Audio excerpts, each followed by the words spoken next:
शहर के एक शांत से मोहल्ले में आर्यन नाम का 11 साल का लड़का रहता था। आर्यन बाकी बच्चों जैसा नहीं था। उसे वीडियो गेम से ज्यादा रहस्य, पुरानी चीजें और अजीब आवाजें पसंद थीं। उसके घर के पीछे एक पुराना बंद कमरा था। माँ हमेशा कहती थी, उस कमरे में मत जाना, वो कमरा सुरक्षित नहीं है।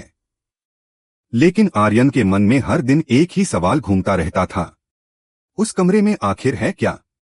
एक रात जब तेज बारिश हो रही थी और बिजली चमक रही थी, आर्यन ने उस कमरे से टिक टिक टिक की आवाज सुनी। वो घड़ी की आवाज थी, लेकिन उस कमरे में तो कोई घड़ी थी ही नहीं। आर्यन का दिल जोर से धड़कने लगा। वो डर रहा था, लेकिन उत्सुकता डर से ज्यादा बड़ी थी। अगली रात आर्यन टॉर्च लेकर धीरे धीरे उस कमरे के पास पहुंचा। दरवाजा बहुत पुराना था। उस पर लिखा था, समय हर किसी को मौका नहीं देता।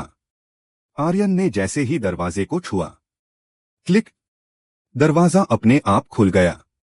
अंदर सब अंधेरा था, लेकिन बीच में एक चमकती हुई बड़ी घड़ी हवा में लटकी हुई थी।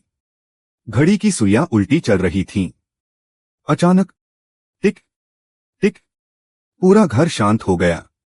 बारिश की आवाज गायब, हवा रुक गई। आर्यन ने पीछे देखा, समय रुक चुका था। घड़ी से एक आवाज आई, अगर वापस जाना है तो आगे बढ़ो। जमीन खुली और एक गोल रास्ता बना। आर्यन डरते डरते अंदर गया और पलक झपकते ही वो पहुंच गया टाइम वर्ल्ड में। यहां सब कुछ अलग था। पेड़ चलते थे, इमारतें सांस लेती थीं और आसमान में घड़ियां उड़ रही थीं। तभी एक बूढ़ा आदमी आया। उसकी दाढ़ी चांदी जैसी चमक रही थी। मैं हूं समय रक्षक, उसने बताया। समय का मुख्य दरवाजा बंद हो गया है। अगर 24 घंटे में नहीं खुला तो बच्चे कभी बड़े नहीं होंगे और दुनिया हमेशा अटकी रहेगी। आर्यन की आंखें फैल गईं। मैं क्या कर सकता हूं? रक्षक बोला, सिर्फ वही बच्चा मदद कर सकता है जो डर से भागता नहीं। आर्यन को एक अंधेरी सुरंग में भेजा गया। अंदर अजीब अजीब आवाजें थीं, फुसफुसाहट, कदमों की आहट, हंसी जो इंसान जैसी नहीं थी। अचानक सामने आया उसका सबसे बड़ा डर।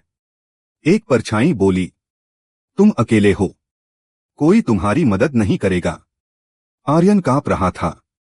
उसकी आंखों में आंसू आ गए, लेकिन उसने गहरी सांस ली और बोला, डर होने का मतलब ये नहीं कि मैं हार जाऊं। परछाई गायब हो गई।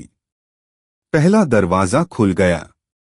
दूसरे कमरे में एक शीशा था। शीशे में आर्यन ने खुद को देखा, लेकिन वो झूठ बोल रहा था, पढ़ाई से भाग रहा था और आलस कर रहा था। शीशा बोला, तुम खुद से सच बोल सकते हो? आर्यन चुप रहा। फिर बोला, मैं परफेक्ट नहीं हूं, लेकिन मैं बेहतर बनना चाहता हूं। शीशा टूट गया। दूसरा रास्ता खुला। अब आर्यन पहुंचा आखिरी जगह। वहां था शैडो ऑफ टाइम, जो समय को चुरा रहा था। वो बोला, अगर समय मेरे पास रहेगा तो मैं कभी कमजोर नहीं बनूंगा। आर्यन डर गया, लेकिन भागा नहीं। उसने कहा, समय को रोकना ताकत नहीं, उसे सही इस्तेमाल करना समझदारी है। शैडो कांपने लगा। वो रोने लगा और समय का दरवाजा खोल दिया। टिक टिक, समय फिर चल पड़ा। आर्यन अपने कमरे में था। सुबह हो चुकी थी। सब कुछ सामान्य था, लेकिन आर्यन बदल चुका था। अब वो जानता था समय की कीमत, हिम्मत की ताकत, सच की अहमियत। उसने दीवार पर लिखा, समय रुक सकता है, लेकिन सपने नहीं।